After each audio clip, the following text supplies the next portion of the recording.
El espartano. Ya, ajá, ahora sí lo escucho. Qué bueno, qué bueno.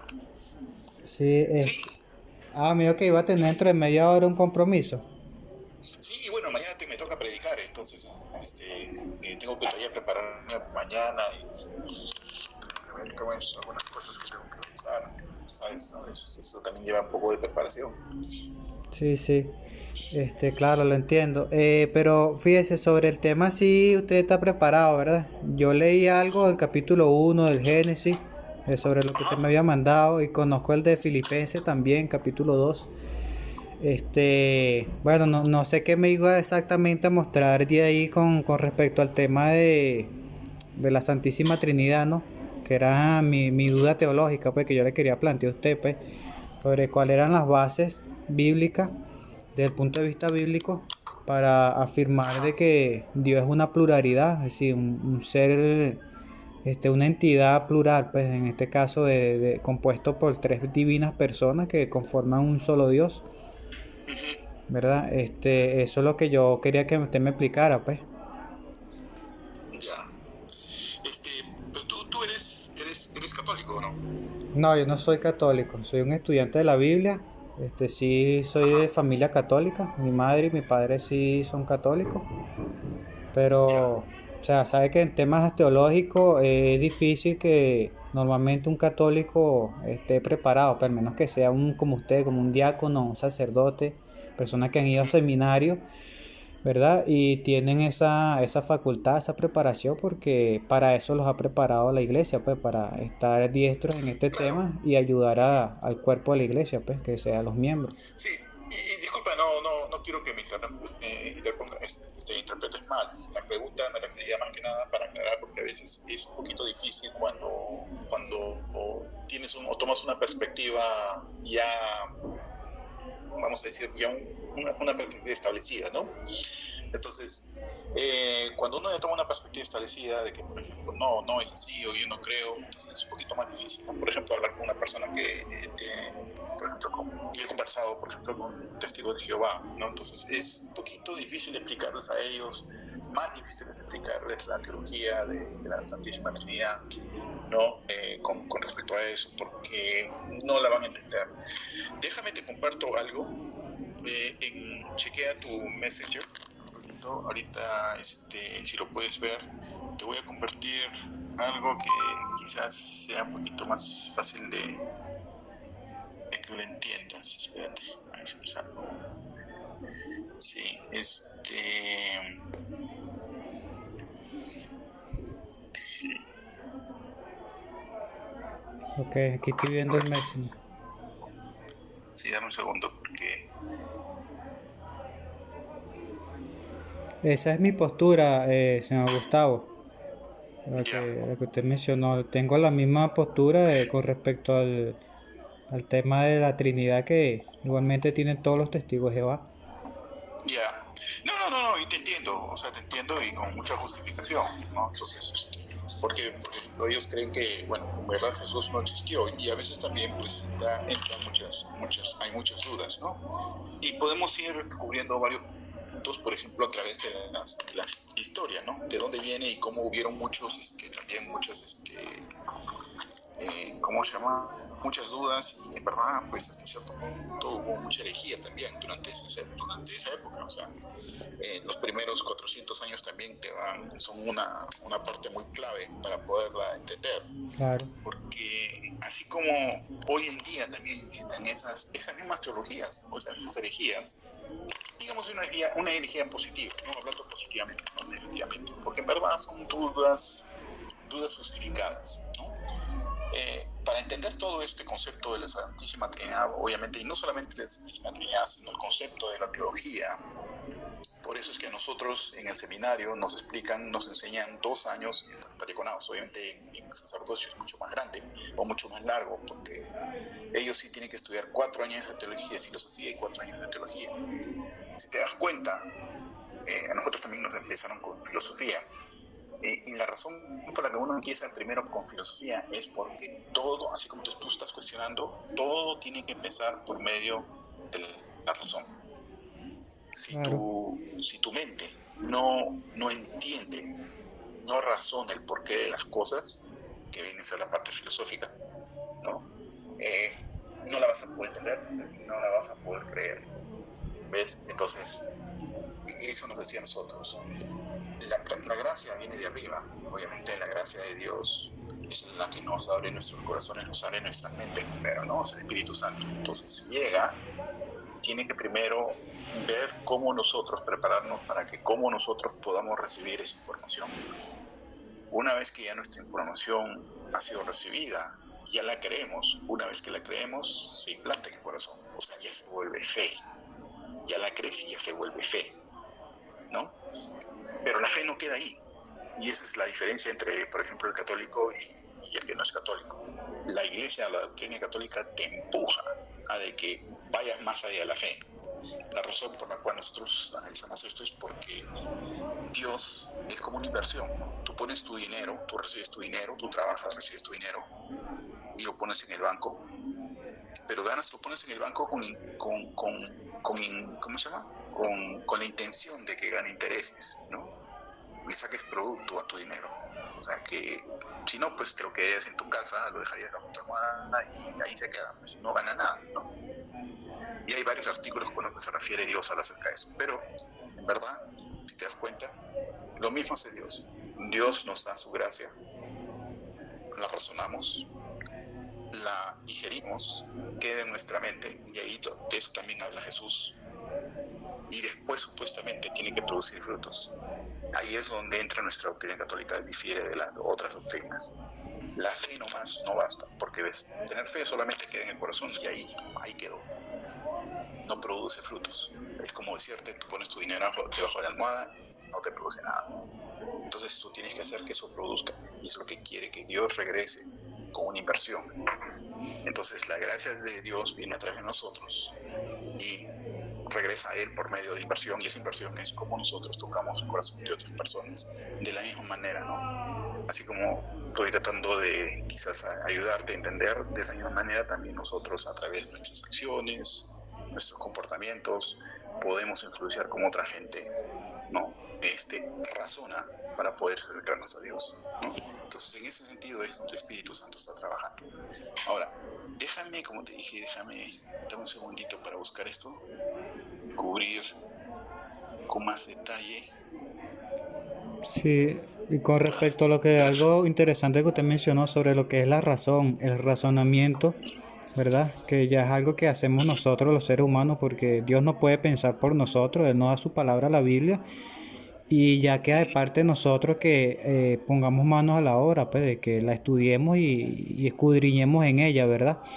Pero lo cierto Claro. es que en la Biblia no hay ningún versículo que diga la palabra Trinidad o Santísima Trinidad o Hijo Eterno, o textualmente que la persona del Espíritu Santo o el Señor Espíritu Santo. No dice muchas cosas que normalmente se aceptan como verdades bíblicas, como verdad pues religiosa de la fe católica en el caso de la Trinidad. Pues la Trinidad enseña que el Hijo es eterno, ¿verdad?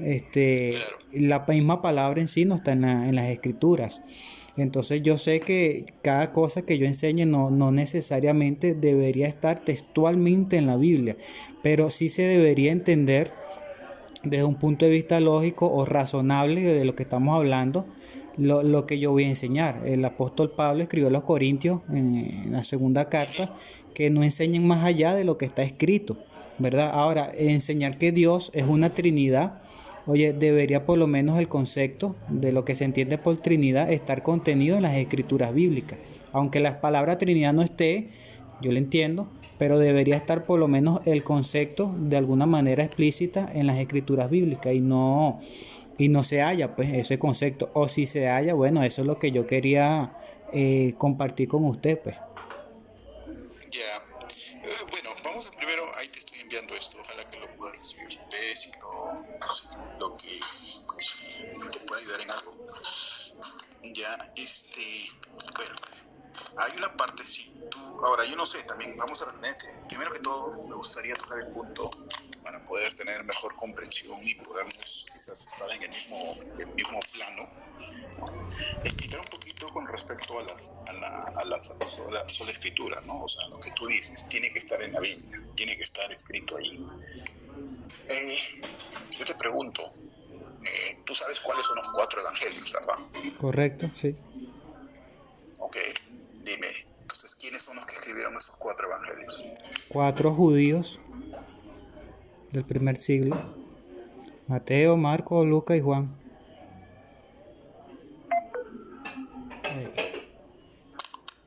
Ajá. ¿Me escuchaste? Ajá, sí, me preguntaste que quiénes escribieron los 4 evangelios. Bueno, fueron judíos: Mateo, Marcos, Ya, Lucas y Juan. ok, Mateo, Marco, Juan y ¿qué más?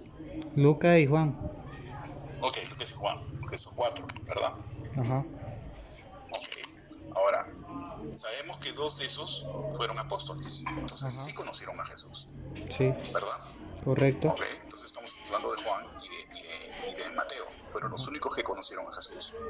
Los otros 2 no conocieron a Jesús, ¿verdad? Ajá. Ok, bueno, para ser realistas, vamos a buscar en la historia, vamos a encontrar también, y eso no está escrito en la Biblia, de que Marcos aproximadamente tenía como 5 años, y Lucas ni siquiera había nacido cuando Jesús murió. Ajá. Entonces, ahí viene la pregunta, ¿cómo puedes tú ampararte a algo que ya está escrito? Y especialmente Lucas, que habla acerca de la anunciación, los 2 primeros capítulos habla de cosas bien detalladas de lo que es la vida de María. Cuando el ángel se le apareció, ¿no? Habla acerca del Espíritu Santo, cómo fue el Espíritu Santo se puso sobre ella, ¿no? Y todo eso, o sea, son cosas que no estaban escritas previamente. Ninguno de los apóstoles, Jesús nunca les había confiado a ninguno de los apóstoles esa información. Sin embargo, él no había nacido cuando Jesús murió. ¿De dónde sacó esa información él? ¿Y cómo puedes creer tú en alguien que ni siquiera había nacido cuando Jesús murió? Bueno, la misma pregunta podríamos planteármela en el caso de Moisés cuando escribió el libro Génesis. Él está escribiendo sobre eventos que él no presenció: la creación de la tierra, la creación del ser humano, la caída de este, y él puso por ¿Ya? escrito todas esas cosas. Pero ahora bien, el mismo apóstol Pedro dijo que hombres hablaron de parte de Dios al ser inspirados o insuflados por el espíritu de este. Entonces, por eso Claro. es que estos hombres tuvieron un contacto extrahumano, ¿verdad? En este caso el Espíritu Santo los ayudó a poner por escrito hechos como si los hubieran presenciado. Entonces, basándome en eso, yo me amparo en que la Biblia es un libro inspirado por Dios, aunque lo escribieron Sí, hombres. pero estamos hablando de los evangelios. Ajá. No estamos hablando de las cartas, no estamos hablando de las epístolas, no estamos hablando del Es Antiguo igualmente Testamento. Estamos aplicable. hablando, Sí, las cartas y ah, los evangelios también son inspiración de Dios. sí, pero por eso te estoy preguntando. Porque fíjate, una cosa es diferente ser una inspiración cuando estás hablando del Apocalipsis, Ajá. libros proféticos, y una cosa es hablar específicamente de un libro más histórico, más planteado a lo que exactamente sucedió, porque esa es la diferencia entre los evangelios y el resto del Nuevo Testamento. Uh-huh. Estamos hablando de algo específico, de que justamente eso sucedió porque así fue, o sea, porque es la palabra de Dios, Sí. el evangelio, es la buena nueva. Ok, bueno, Entonces, también tiene una no podemos coherencia decir, interna con los demás evangelios, que el de ¿ah? Mateo y el de Juan. Tiene una coherencia interna con los otros evangelios. Por supuesto, pero acuérdate que Lucas es el único que cubre los primeros años de Jesús. Ninguno de los otros apóstoles cubre eso. Ok. Entonces, por eso te estoy preguntando, ¿de dónde crees que salió esa información? Cuando ni siquiera este hombre había nacido. Sí, bueno. Y te, Bueno, como te mencioné hace un momento, el mismo Espíritu de Dios guió a estos hombres a que pusieran por escrito todas esas cosas. bueno, entonces por eso, o sea, podemos creer eso, o podemos creer de que tú sabes que Lucas también fue médico, ¿no? Porque hay una parte en Pablo donde dice el médico amado, Ajá. ¿verdad? Entonces también hay récord de que él fue médico amado. Como médico, él fue el que curó o cuidó de María, médicamente hablando, cuando María ya estaba adulta. Ajá. Pero ves, nuevamente, ahí vamos. María fue la que le contó todas estas cosas a Lucas. Por eso es que él escribió, porque primero lo recibió de la parte oral. O sea, no es de que él sabía o estaba inspirado, sino que María se lo tuvo que contar. ¿Ves? Entonces, igual, por ejemplo, también otra pregunta. En Deuteronomio, creo que si no me equivoco, es en el capítulo 34, que fue escrito por Moisés. Es más, se le otorga la escritura de Deuteronomio a Moisés. Moisés mismo habla de su muerte. Entonces, no solamente fue, ves, o sea, hay cosas que encajan, hay cosas que no encajan, ¿no? Entonces, o sea, lo que tú me estás queriendo decir es que hay una tradición de transmitir la palabra de Dios a través de lo que es la enseñanza oral y no la enseñanza escrita. Claro, eso es lo que estoy tratando de decir. Entonces hay una enseñanza oral que enseña a Dios como una trinidad y hay una enseñanza escrita que enseña otra cosa. No estoy diciendo que sea otra cosa. Lo que pasa es, y es lo que nosotros creemos. Lo que nosotros creemos es de que sí, la cuestión oral viene, o sea, la parte escrita proviene del oral. Tiene que provenir del oral. Porque obviamente, fíjate también, cuando llegó Mateo, si no me equivoco, Mateo fue el primer evangelista. La primera carta de Pablo a los tesalonicenses, esa fue escrita aproximadamente entre 25 a 35 años después que murió Jesús. La primera epístola que se escribió. Y entonces estamos diciendo de que antes de eso, y esa epístola se escribió antes de los evangelios, antes de Mateo, antes de Marcos, Marcos pues todavía ni siquiera estaba presente, pero el evangelio de Marcos creo que fue el primero. Después, pero la primera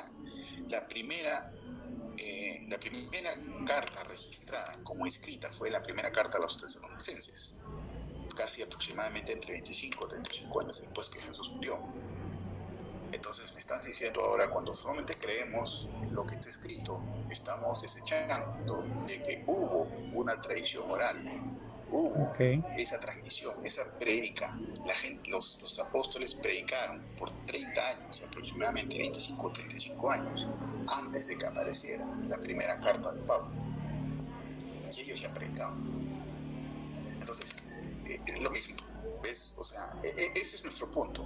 Ahí es donde vamos. Y lo que te estoy hablando de la cuestión oral para nosotros, para los católicos, eso es lo que nosotros llamamos enseñanzas o sagrada tradición.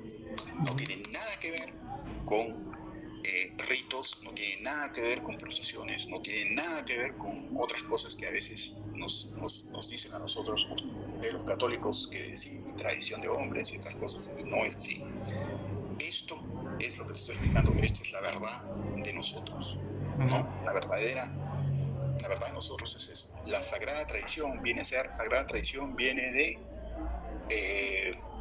la palabra griega, creo que no me equivoco, es paradoia, y paradoia significa enseñanzas. ¿Ya? Entonces, eso es la sagrada tradición para nosotros. Ahora, de hecho, estoy muy de acuerdo con cualquiera que me dice, si algo se hiciera que esté contra lo escrito, no sirve. Es cierto. Nadie puede aumentarle nada a lo que está escrito. Entonces, yo no puedo decir de que ir y comenzar a predicar de que Jesús dijo esto, o de que Jesús dijo lo otro, o de que Jesús, vamos a decir, como muchos dicen, Jesús dijo, amen a mi madre o adoren a mi madre. No, yo no puedo predicar eso, porque eso estaría en contra de lo que está escrito o de lo que no está escrito. Y entonces, pues, rompe eso. Pero tampoco enseñamos eso. Correcto. Tampoco enseñamos eso, porque podemos tocar muchos puntos y eso sería para más adelante. Pero nuestro punto ahorita es el ¿cómo se llama? La Santísima Trinidad. La Santísima Trinidad. Entonces, ¿la tradición oral es la que enseña la Trinidad? Sí, exactamente. ¿Y la escrita? Exactamente. La escrita hay menciones, pero no se conoce la palabra Trinidad porque no había esa palabra Trinidad todavía. La palabra Trinidad realmente es más durante ¿cómo se llama? El credo apostólico. Tampoco lo menciona como Trinidad, pero sí lo menciona como personas, ¿no? Ok, ¿tú has escuchado la expresión trinitas? Sí, de Trinitas, sí, de una doctrina, ¿no? De tres en uno, sí. Sí, de hecho, los antiguos babilonios, los sumerios, los egipcios, ellos tienen su propia trinidad, ¿no? Entonces, el término de por sí, la enseñanza de la Trinidad, bueno, es mucho más viejo que lo de los concilios, lo de los primeros 4 siglos del cristianismo, pues. Pero sin embargo, tú me estás diciendo que en la enseñanza oral sí existía la Trinidad. Pero el punto es, si la enseñanza escrita viene de la tradición oral, porque en la enseñanza escrita no hay una referencia, ¿verdad? De la Trinidad. Déjame, pero por eso te digo nuevamente, vamos a ver, si no me equivoco. Ok, el problema es esto. Hay muchas Biblias, especialmente la de los Testigos de Jehová, que han removido ciertas cosas, obviamente, o han comenzado a explicarlas de una manera que no es. ¿Cómo cuál? Como por ejemplo Mateo 28:19. Ajá. Y por tanto, ir y hacer discípulos a todas las naciones, bautizándolas en el nombre del Padre, del Hijo y del Espíritu Santo. Okay. Ahí está la Trinidad. No se conoce como Trinidad, no se le menciona como Trinidad, pero sí se sabe que es la Trinidad. Pero ese versículo en la Biblia de los Testigos de Jehová está cambiado. Yo creo que no existe, yo creo que no sé si está cambiado o no, pero ellos no mencionan eso. Déjame, yo tengo aquí la Biblia, la traducción del Nuevo Mundo, ya va. Mateo 28, 19. Yo no tengo documentación de ellos, pero solamente... Sí, dice, vayan por lo tanto y hagan discípulos de gente de todas las naciones, bautizándolos en el nombre del Padre y del Hijo y del Espíritu Santo. Entonces está ahí. Ajá. Entonces, sí. Bueno, ahí es donde se menciona la Trinidad. Ese es el Padre, el Hijo y el Espíritu Santo. Ok, pero fíjate algo, ¿verdad? Que yo no creo que haya actualmente alguna organización, bueno, sí he oído algunos de estos señores, ¿cómo es que se llama esta iglesia? Que ellos tienen una versión de la Biblia basada en los Targum, que este versículo está excluido, no dicen el nombre del Padre, del Hijo y del Espíritu Santo. Pero sin embargo, la mayoría de las confesiones religiosas cristianas en sus versiones de la Biblia tienen este versículo. Yo no he visto ninguna razón bíblica, o quizás estudiando los papiros, que enseñe que este versículo sea espurio. Está ahí, pero si esta es la Santísima Trinidad, entonces fíjese, hay un nombre para el Padre, hay un nombre para el Hijo y ahí debería haber un nombre para el Espíritu Santo. Y lo cierto es que en nombre de quién bautizaban los apóstoles, era en nombre de Jesucristo. No era en nombre, no hay esa fórmula bautismal del Padre, el Hijo y el Espíritu Santo, no la hay. En la Biblia no la hay. Revisemos Hechos. Ajá. 8, capítulo 8.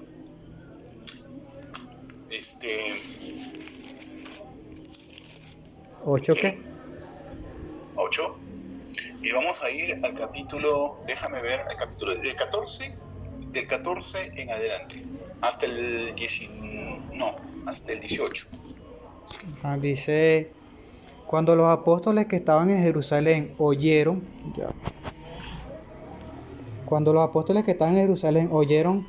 que Samaria había aceptado la palabra de Dios, les despacharon a Pedro y a Juan, y estos bajaron y oraron para que recibieran Espíritu Santo, porque todavía no había caído sobre ninguno de ellos, sino que solo habían sido bautizados en el nombre del Señor Jesús. Entonces se pusieron a imponerle las manos y ellos empezaron a recibir Espíritu Santo. Ahora bien, cuando Simón, que vio que mediante la imposición de las manos de los apóstoles se daba el Espíritu, les ofreció dinero. Eso. Solamente habían recibido el bautismo del Señor Jesús. Ajá. Pero no habían sido bautizados, porque no habían recibido el Espíritu Santo. Ya va, espérate. Aceptaron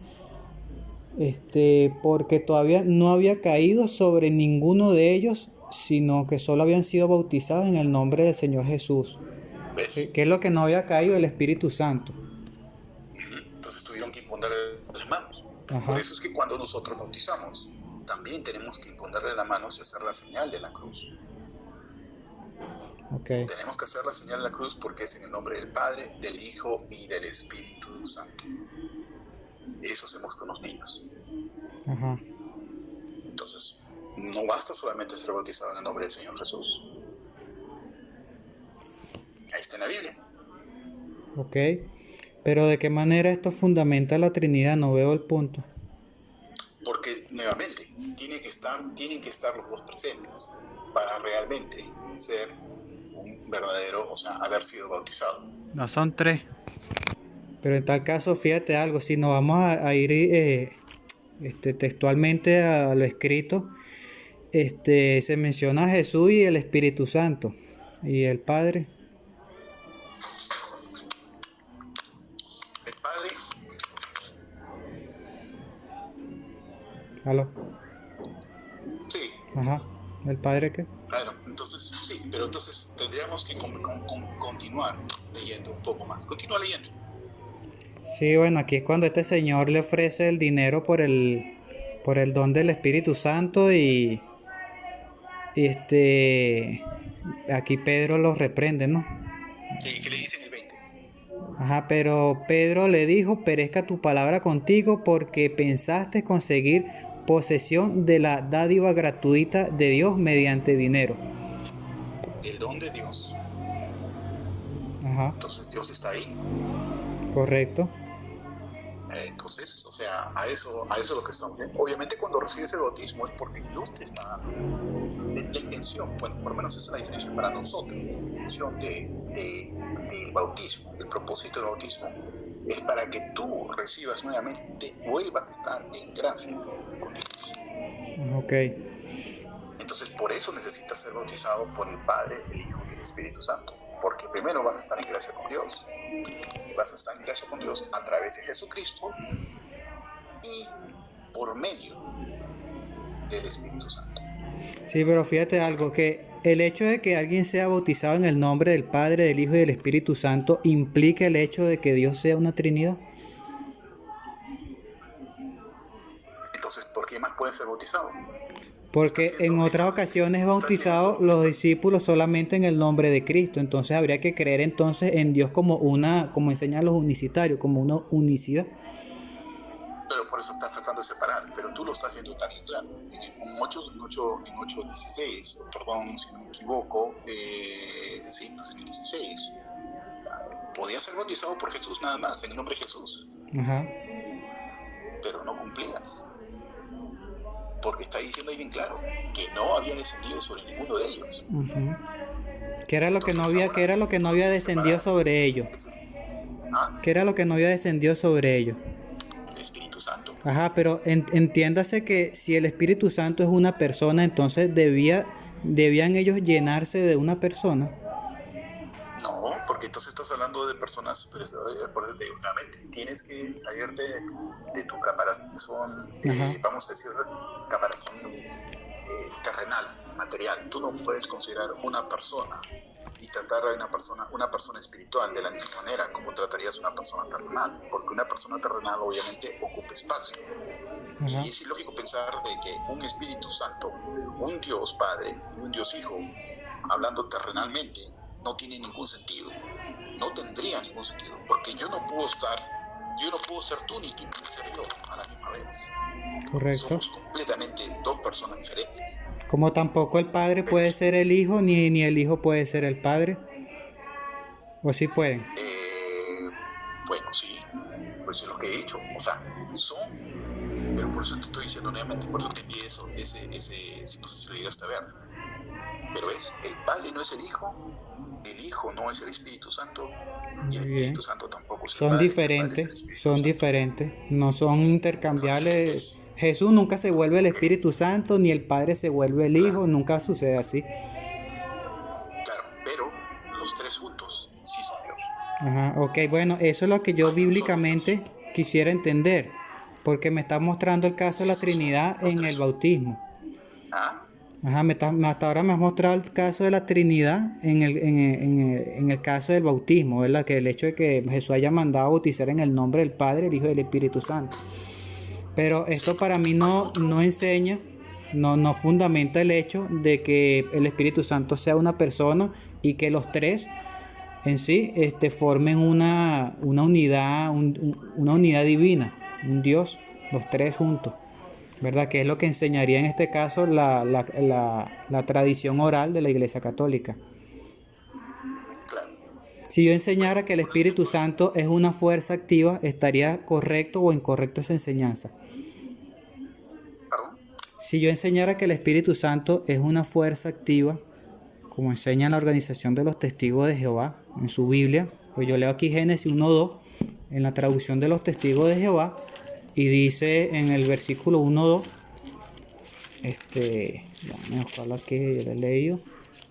Dice, ahora bien, resultaba que la tierra se hallaba sin forma y desierta y había oscuridad sobre la superficie de la profundidad acuosa y la fuerza activa de Dios se movía de un lado a otro sobre la superficie de la agua. Yo tengo también aquí la Biblia latinoamericana, la católica, y dice el Espíritu de Dios, no dice fuerza activa. La que dice fuerza activa es la de los testigos de Jehová y la católica dice el Espíritu de Dios. ¿Verdad? Claro. Entonces, si yo enseño que el Espíritu Santo es una cosa, ¿verdad? En este caso como una fuerza, porque eso es una cosa, una fuerza, en este caso una fuerza activa, ¿eso sería algo correcto o incorrecto? Es una fuerza activa. Tiene que ser una fuerza activa, porque el espíritu de Dios no puede estar estancado, no puede estar latente. Muy Tiene bien. que estar constantemente en movimiento. Sí. Y es más, inclusive también, si nosotros vamos a, si no me equivoco, a Juan 1, ¿no? Ajá. En Juan 1:1, el primer versículo de Juan 1, vamos a encontrar donde dice, en el principio era el verbo. O sea, ¿no? Sí. El verbo, ¿quién era el verbo? Jesús. Claro. En el principio era Jesús. O sea, que estamos hablando que ya estaba. Y Uh-huh. el verbo era con Dios. Y el verbo era Dios. Ok. Este era el principio con Dios. Y todas las cosas por Él fueron hechas. Y sin Él nada ha quedado fuera. Uh-huh. Ha nacido hecho o fue hecho. Ok. ¿No? Ajá. Entonces, desde el principio. Y ahí dice bien claro, y habla de las tinieblas, y habla de la luz, y esto que el otro. Y lo más importante también dice acá abajo, y el verbo fue hecho carne y habitó entre nosotros. Y vivimos su gloria como el unigénito del Padre, lleno Sí. de gracia y de verdad. Sí, entonces, Nuevamente, no disculpa, es una sola persona. sí. Entonces tú no tienes problema en el hecho de llamar al Espíritu Santo como una fuerza activa. Yo no tengo ningún problema en llamarlo como fuerza activa, Está bien, porque Él excelente. está constantemente actuando sobre nosotros. Yo ahorita no tendré vamos a decir, todo lo que yo hago, todo lo que yo, vamos a decir, yo no puedo decir que sale de mí. Si yo ahorita te estoy hablando, vamos tratando de hacer un razonamiento, pero cuando yo voy a visitar o mañana me va a tocar predicar, yo lo primero que le pido a Dios es de que yo no sea el que esté hablando, sino que sea el Espíritu Santo que venga por mí, y que me haga su instrumento. Claro. ¿Ves? Porque no tengo sentido, yo no tendría valor de poder hablar a la gente de algo que realmente el Padre no quiere que hable, que el Espíritu Santo no quiere que hable. Okay. Entonces me dejo llevar, ¿me entiendes? Entonces, y lo mismo está pasando aquí. Es lo que me describe es el producto, el efecto de una fuerza en algo. Y eso es lo que fíjate una cosita, como te dije hace 2 días atrás que estuvimos hablando, la primera vez que te hablé acerca de esto. El Espíritu Santo es el producto del amor del Padre por el Hijo y del amor del Hijo por el Padre. Es el producto. ¿Okay? Y todo tiene sentido y todo encaja. ¿Por qué?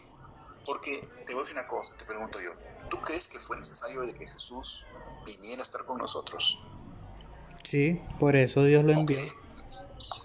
fue muy necesario. Ahora te pregunto, si nosotros no hubiéramos, o si Adán y Eva no hubieran pecado, y la gracia de Dios nunca se hubiera roto, ¿hubiera sido necesario de que Jesús viniera? No. Por supuesto que no. ¿Ves? Ahora, es irrelevante de que Él se haya hecho hombre o no se haya hecho hombre. La intención de Dios desde el principio fue de que nos uniéramos a Él, de que regresáramos a estar en gracia con Él. Y Él mandó a su Hijo para que se volvieran, como lo está diciendo el 14. El Verbo fue hecho carne y se habitó entre nosotros. ¿Con qué propósito? Para que la gloria sea, para que toda gloria, lleno de gracia y de verdad, ¿no? Sí. Regrese a Dios. Exactamente. Esa es la única razón. Y el amor que el Padre siente por el Hijo y el Hijo siente por el Padre, porque obviamente el Hijo podría haber dicho, si vemos bien cómo Él inclusive suda sangre en Getsemaní, antes, ¿no? En el Calvario en el de los Olivos, vemos cómo suda sangre porque le dice, y que se haga lo que tu voluntad y no la mía. Claro. ¿Por qué? Porque justamente Dios le dice lo mismo. Ahí es la tentación más grande que Jesús pasó, porque Él también tenía miedo por ser hombre, no por ser Dios.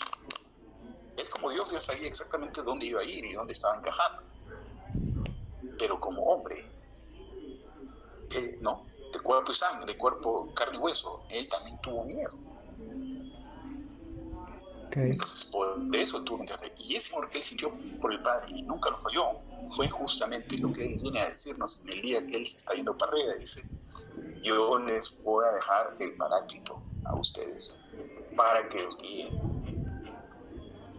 Exactamente. ¿Por qué crees que el pecado más grande, y lo he dicho también, el pecado que no tiene perdón es contra? Sí, dice contra el Espíritu Santo. ¿Por qué? Bueno, porque en este caso sería una manifestación del poder de Dios, de la fuerza de Dios, su fuerza activa. Entonces No estarían negando, no tanto por eso. ¿Por qué entonces? No tanto por eso, porque estarías en contra del amor más grande que puede existir en el mundo. Es el amor entre Dios y Jesús. Sí, eso es una forma de verlo, porque de hecho el amor es algo abstracto. Y bueno, sí, sí, exacto. Pero sin embargo Dios no es abstracto. Dios cuando hablamos de Dios no estamos hablando de algo abstracto. Sin embargo, en la Biblia se habla del Espíritu Santo, se habla como si fuera una fuerza, un poder, cosas abstractas, ¿verdad? Inclusive me están llamando, espérate. Okay. Déjame. Sí. El Espíritu Santo es el amor de Dios con el Hijo. Ahí es. De que la Trinidad.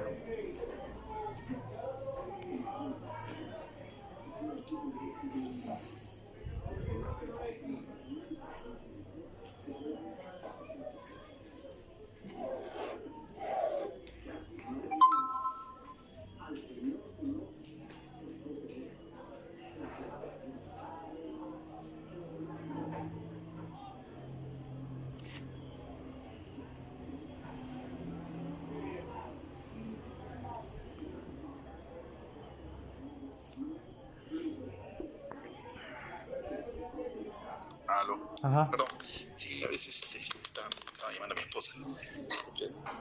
Pero bueno. Entonces, ¿a qué te refieres? Defíneme abstracto. Bueno, precisamente cuando hablamos de algo abstracto, hablamos de algo que se puede manifestar de muchas maneras. No podríamos describirlo físicamente, quizás como el caso de una persona, describir lo que es la personalidad, pues algo distinto a lo que es un ser personal, individual. ¿Y de qué manera me estás diciendo que el Espíritu Santo sí es abstracto? Sí es abstracto porque llena a las personas, se da, se quita, se pide, se enciende, se apaga, ¿verdad? Esas son las cosas que hace como se habla en la Biblia del Espíritu Santo. Bueno, el Espíritu Santo actúa, pero yo no lo veo no lo veo de manera tangible, si es a lo que tú te estás refiriendo. No, no me refiero a verlo de manera tangible, no me refiero a eso, porque Dios no es tangible y sin embargo es una Claro, persona, ¿verdad? No estamos hablando de algo abstracto. Él habla, tiene razonamiento, tiene sentimiento. En el caso del Espíritu Santo no se ve esto, no se ve esa interacción del Espíritu Santo con el Padre o con el Hijo. Es decir, en sí, ¿dónde en la Biblia se demuestra que el Espíritu Santo sea una persona y que además sea Dios? Porque en la Biblia no se menciona al Espíritu Santo como Dios o como Señor o como persona, ¿verdad? Eso nunca se menciona en la Biblia. Entonces, pero lo que sí se menciona del Espíritu Santo son cosas que se pueden hablar como de algo abstracto, como quizás el amor o como un bueno, ahora poder. sí te estoy entendiendo. Sí. No, de hecho, pero de todas maneras, nuevamente, es el Espíritu de Dios. De Dios, exactamente. O sea, el Espíritu Santo pertenece a Dios, igualmente que Claro. Jesucristo, como hijo de Dios, pertenece a alguien. Pero entonces la Entonces, Trinidad, ¿qué es lo que enseña? Que este es Dios, el Espíritu Santo es Dios, el Hijo es Dios, los tres son Dios, ¿verdad? Pero ¿cómo los tres podría son uno, pero es uno fundamentarse? solo. Exactamente, es un solo Dios. La Trinidad es indivisible, ¿verdad? También enseña eso el catecismo, es indivisible la Trinidad. Por, Este, por supuesto, sí. Exactamente. Entonces, ¿qué pasa? Que bíblicamente, si el Espíritu Santo es algo y no alguien, ¿cómo se podría sustentar la enseñanza de la Trinidad? Que los tres son tres divinas personas que conforman un mismo Dios. Si el Espíritu Santo proviene del Padre, el Hijo proviene del Padre. O sea, estas dos personas, según el credo católico, provienen de una sola, que en este caso sería el Padre. Y ninguna de ellas, por lo menos en el caso del Espíritu Santo, no se menciona como una persona, ni como un Señor, ni como Dios tampoco, ¿verdad? Entonces, volvemos a lo que hablamos al principio. No se puede enseñar algo que vaya en contra de lo que enseña la Escritura, porque si yo estoy enseñando que el Espíritu Santo es una persona, aunque no lo diga textualmente la Biblia, pero la Biblia no enseña que sea una persona sino algo, entonces yo estaría yendo en contra de la Biblia. Y entonces, ¿qué es lo que estoy enseñando sobre la Trinidad? ¿Verdad? Claro. Déjame.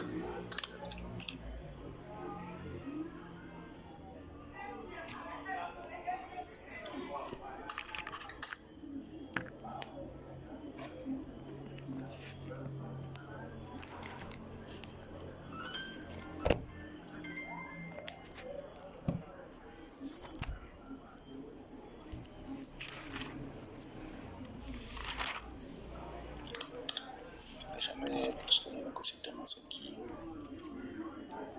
Dale, yo te estoy buscando aquí una nota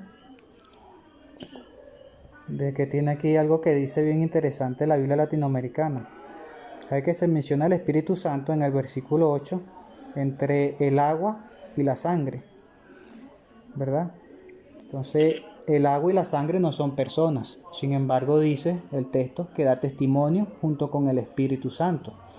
Y la nota al pie de página menciona al Espíritu como, después de 2 puntos, dice fuerza incontenible que anima a los testigos de Cristo, creatividad asombrosa de las personas y de las instituciones que se arraigan en la fe. Pero fíjate, dice fuerza incontenible que anima. Esa es la nota de la Biblia latinoamericana en 1 Juan 5:8, donde se menciona junto con la sangre y el agua, ¿verdad? Cosas que se entienden como abstractas. ¿Por qué el agua? Bueno, porque se habla del bautismo de Jesucristo, del sacrificio de Él y de la operación de esta fuerza incontenible en el mismo Cristo. Cristo levantó muertos. ¿Pero qué representa el agua? Bueno, en este caso, si no me equivoco, creo que sería el bautismo que tuvo Cristo. Porque el agua, te voy a decir una cosa. ¿Qué es lo que representa el agua en la Biblia? Ajá, ¿qué representa? Cuando se habla de agua, ¿tú qué tienes? Vida. Exacto. Eso es lo que es. Ese es el simbolismo. ¿Y el simbolismo de la sangre? simbolismo justamente es la vida, Ujú. porque justamente cuando traspasaron a Jesús con esa lanza, brotó vida. No brotó agua, brotó vida. Y cuando nosotros bautizamos con el agua, porque el agua es vida. Ujú. ¿Y por qué es vida? Porque también, nuevamente, todo Dios lo hizo con ese propósito. Si nos vamos al espacio y miramos para abajo, 75% de la Tierra es agua. Okay. Nosotros pasamos 9 meses dentro de agua. ¿Y qué cosa es eso? Vida. Claro. Ese es todo el simbolismo que está ahí. Muy bien. Pero entonces fíjate, el Espíritu Santo en este simbolismo se está mencionando entre dos cosas. En este caso el agua y la sangre, ¿Por ¿verdad? qué por qué la vida? Porque la vida es lo que... Claro, le das tu espíritu y vuelven a la vida. Le quitas tu espíritu y vuelven al polvo. Es lo que dice un salmo, ¿verdad? Claro. Si no fuese por ese espíritu de Dios, ningún ser tuviera vida aquí en la tierra. Entonces, claramente, lo que es la sangre, el agua, en este caso el espíritu, se relacionan con lo que es la vida, lo que me estás mencionando. Pero volviendo al punto que yo te quiero hacer ver, es que si el Espíritu Santo es algo abstracto, es una cosa, es una fuerza, algo que se origina de Dios, entonces, ¿cómo quedaría en este caso la enseñanza de la Trinidad, de donde se dice que es una divina persona? O sea, ¿cómo podría yo entender al Espíritu Santo como una divina persona y que al mismo tiempo es diferente a la persona del Hijo y a la persona del Padre, cuando nunca yo lo he visto interactuar en la Biblia? Nunca el Espíritu Santo se le ve con el Padre y con el Hijo, ¿verdad? En las 4 visiones de lo que es Ezequiel, Daniel, Juan y este señor, el que apedrearon, Esteban, vieron el trono de Dios y vieron al Padre y vieron al Hijo, pero no vieron al Espíritu Santo. Entonces yo entiendo que una omisión no es una negación, pero son 4 omisiones. Las únicas 4 veces de la Biblia que se menciona el trono de Dios, ¿verdad? Con estas personas, ¿verdad?, que componen la Trinidad, falta la tercera, que sería el Espíritu Santo, Claro, pero te voy ¿verdad? a decir una cosa, te voy a hacer una pregunta. ¿Qué pasó cuando Jesús fue bautizado? Se abrieron los cielos y descendió el Espíritu Santo en forma de Ok, paloma. ok. Entonces Jesús recibió el Espíritu Santo. Muy bien, sí, correcto. Entonces se vio en forma de paloma. Uh-huh. Pero te pregunto ahora, eso es ese Espíritu Santo es el amor de Dios por el Hijo, Ajá. ¿verdad? Y el amor del Hijo por el Padre. Eso es lo que nosotros enseñamos. Sí. Ahora, anda a 2 Corintios 3.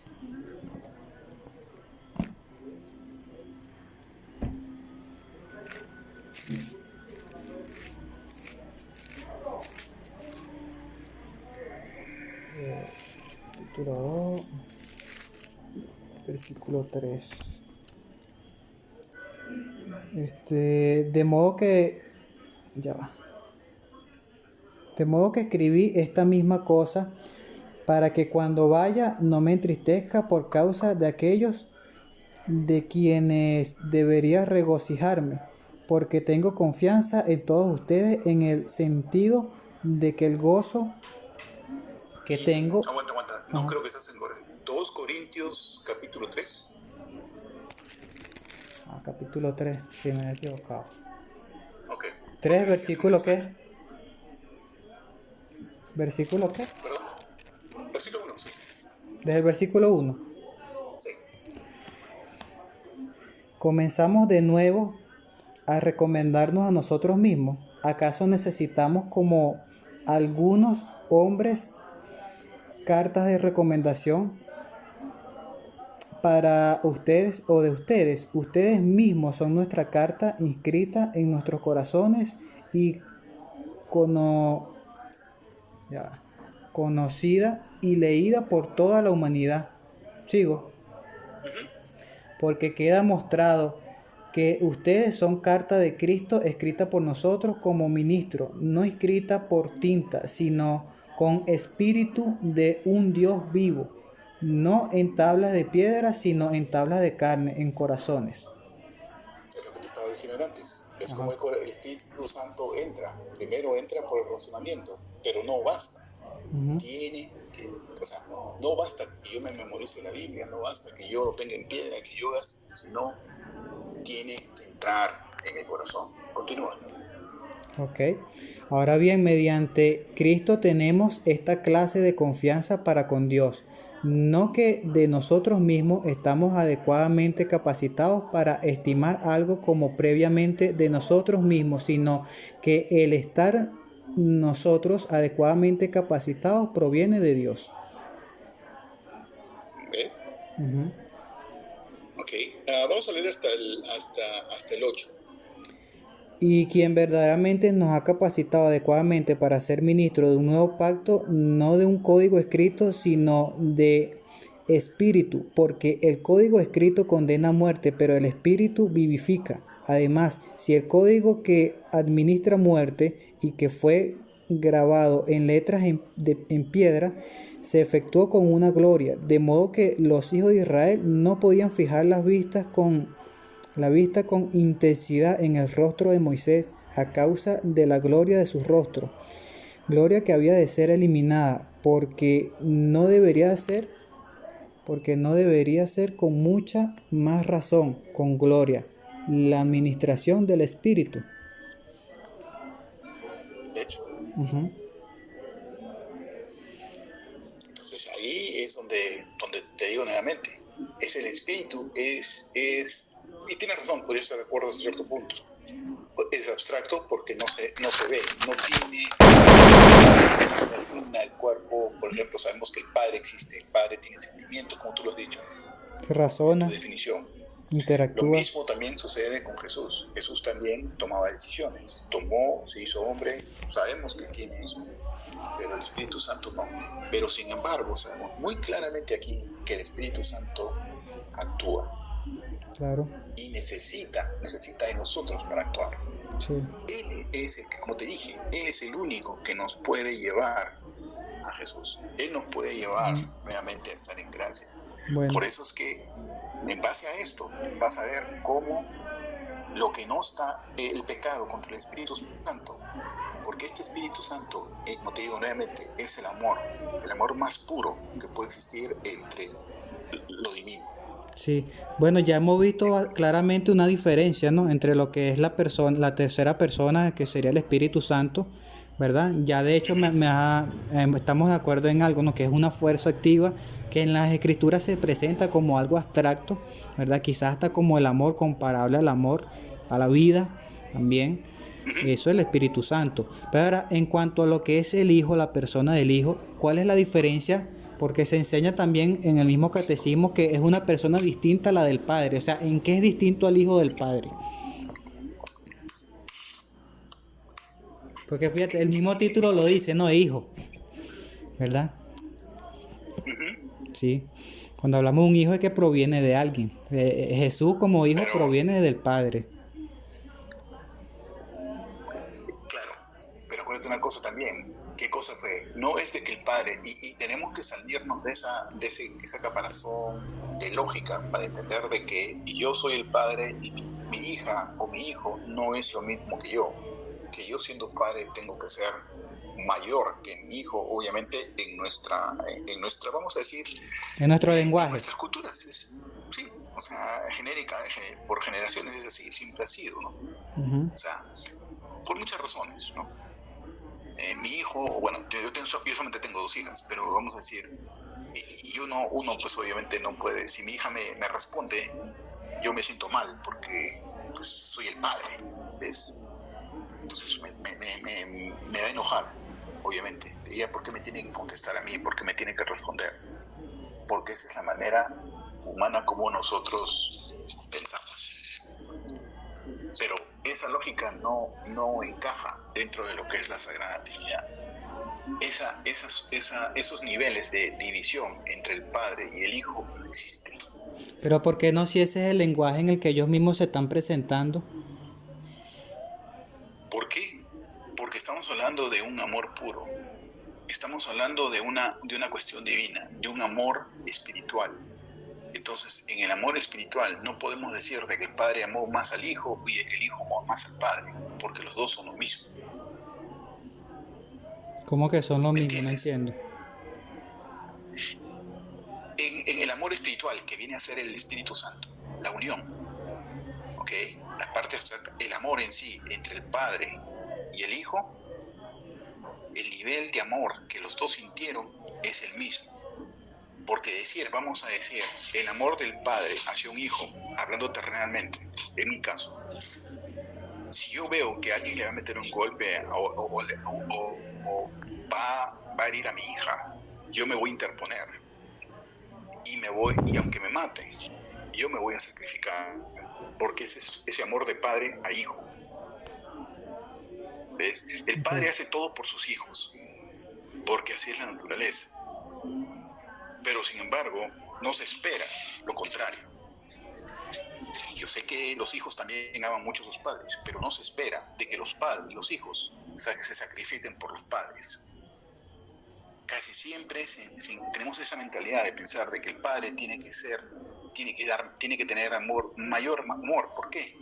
Porque nos estamos nosotros enfocando en mi esposa dio a luz a mis hijas, yo las vi crecer, fueron bebitas, fueron débiles, fueron, ¿me entiendes? Ajá. De días, de meses, de años pequeños, 5 o 6 años, crecieron, creciendo, sin embargo, yo todavía las miro con esos ojos. Yo soy más viejo. Sí. Entonces, en cambio, Dios Padre y Dios Hijo no es igual. Porque primero que el Padre no creó al Hijo.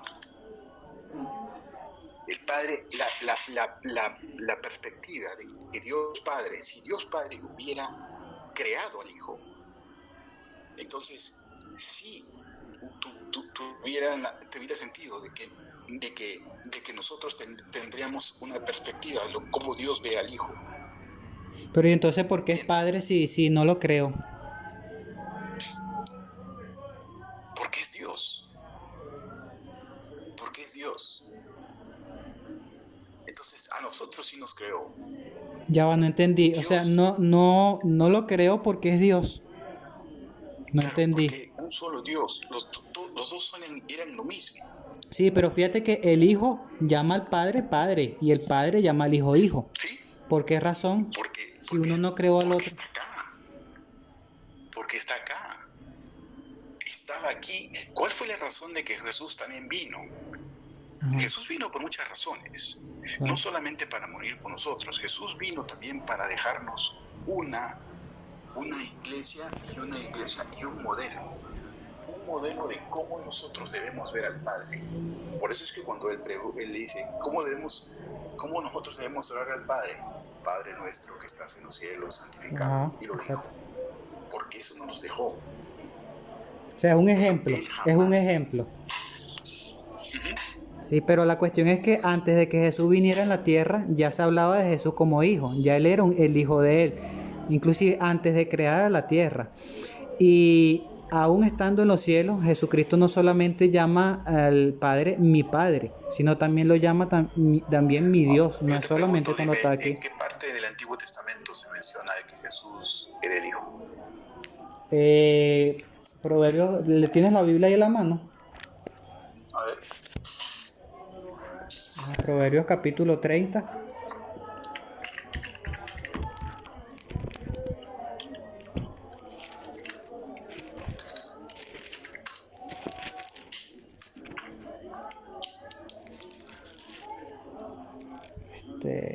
Ya, este es.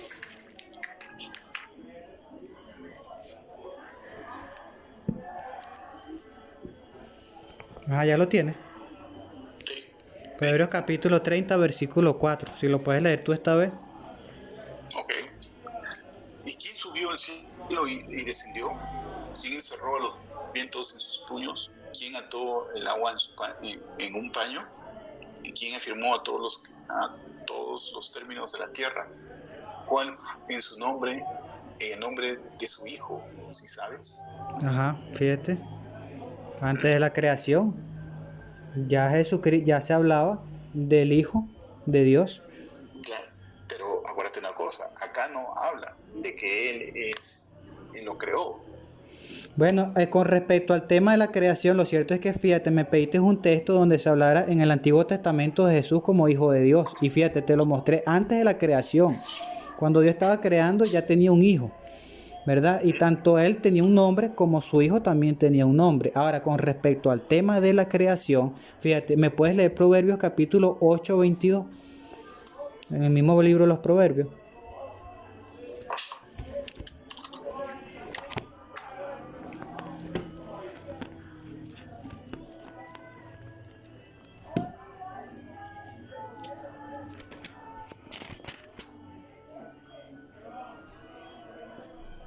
Que dice: Jehová me poseía en el principio, ya de antiguo, antes sus obras.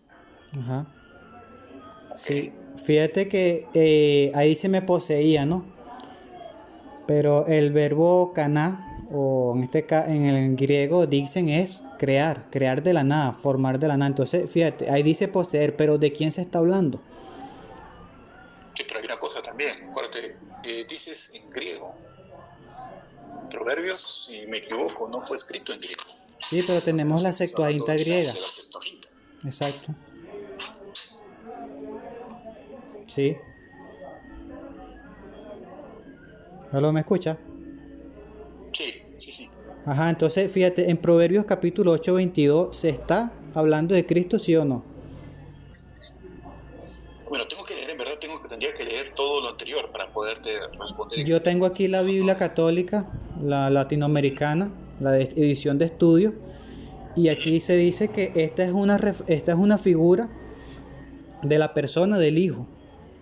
Fíjate, te lo voy a leer. Dice: Dios es uno en tres personas, y desde el principio el Hijo, que no es otro que la sabiduría que estaba con el Padre. Esa es la nota de Proverbios capítulo 8:22. Entonces fíjate, dice: el Hijo, que no es otro que la sabiduría que estaba con el Padre. Esto es la nota de Proverbios 8:22. Entonces exactamente esa sabiduría que estaba con el Padre es la persona del Hijo. Esto lo dice la Biblia latinoamericana. Estoy en la página 1011, ¿verdad? Entonces sí, efectivamente está hablando de Proverbios 8:22. Pero fíjate que cuando leo el texto, fíjate, dice: Yahvé me creó. Fue el inicio de su obra antes de todas las criaturas, desde siempre. Fui formada, el versículo 23, antes de los siglos, ¿verdad? Eso es hablando de la sabiduría. Y en la nota dice, de tu Biblia católica, que esa sabiduría es la persona del Hijo. Y dice: Yahvé, o sea, el Padre, me creó. Y ya se habla en Proverbios capítulo 30, versículo 4, de Jesucristo como hijo. No solamente se habla de Jesús como hijo aquí en la tierra como hombre, se habla de Jesús antes de su venida, inclusive antes de la creación ya Jesús era hijo. Se habla durante su venida, su estadía aquí en la tierra, y durante su ascensión. En Apocalipsis capítulo 2, versículo 18, se menciona a Jesús como hijo de Dios, estando ya en el cielo. Bueno, verdad, jamás lo hemos negado también. O sea, como hijo de Dios, sí. Pero por eso estoy diciendo nuevamente. ¿Y como creado? Mi punto es entrando a la parte. Ok. ¿Y como creado? Bueno, por eso te estoy diciendo nuevamente. La parte de la creación, yo no creo que haya sido, porque si no, entonces tendríamos. ¿Cuántos dioses tendríamos? ¿Teníamos 2 dioses? Tenemos millones de dioses. Existen millones de dioses. La cuestión es que a cuál de todos vamos a adorar. Ese es el punto. Porque si adoro a más de uno, ya estoy cayendo en politeísmo. Entonces, si adoro a uno, sería monoteísmo. O sea, ¿cómo que tenemos millones de dioses? ¿Dónde dice que tenemos millones de dioses? Pero los ángeles, que son, ¿no son dioses también? ¿No son seres divinos? No, ellos no son dioses. ¿Cómo que no? No, pues Dios los ha creado, pero son seres celestiales, pero no son dioses. Ajá, pero ¿qué entiendes tú por un ser divino? Un ser divino, pues para mí un ser divino es solamente Dios. Ok, los ángeles no son seres divinos. Un ángel es un ser celestial. Ajá, pero no son divinos. No son divinos. Bueno, o sea, fíjate. Son creación de Dios, pero no son dioses. ¿Puedes leerme Salmos 82:1? Porque también acuérdate de una cosa, Satanás también entonces sería un dios. Sí, Satanás es un dios. Según de Corintios capítulo 4:4 dice, él lo llama el Dios de este mundo. Entonces es Bueno, un Dios. pues es por lo terrenal, por lo carnal. Pero es un ser divino. Cuando hablamos de un Dios, ¿de qué estamos hablando? De un ser divino, poder y autoridad. Eso es lo que significa la palabra Dios, poder y autoridad en sí.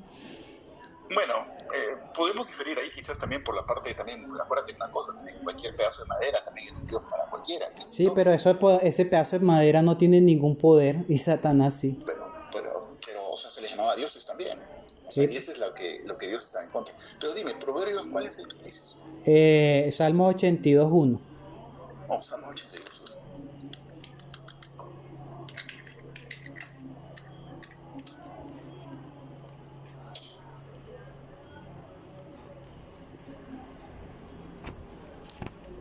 Bueno, también, sí, y eso también lo rezo todos los días, ¿verdad? Pero sí, o sea, se habla de que Dios es el mejor de los dioses, más santo de los dioses. El Dios de dioses, así lo llama la escritura en Deuteronomio. Eso sí, esa referencia también, acuérdate también al paganismo. Entonces, o sea, se refería a los dioses de los babilonios, los dioses... No, pero es que Jehová o Yahvé no va a ser el Dios de esos dioses. Porque eso los llama, la escritura los llama dioses ajenos. Pero por eso te está haciendo bien claro. Él es el único. El único. De que para la gente de aquella época había muchos dioses. Y ahorita también. Pero y ahorita también. Ahorita también hay. Pero te digo, o sea, ahorita hay muchos dioses en ese sentido material, dinero, la avaricia y todo eso. Claro. Mucha gente pues olvida a Dios y se dedica solamente a las cosas materiales. Sí. ¿Tienes ahí el Salmo 82:1? ¿Tienes ahí en la mano el Salmo 82:1?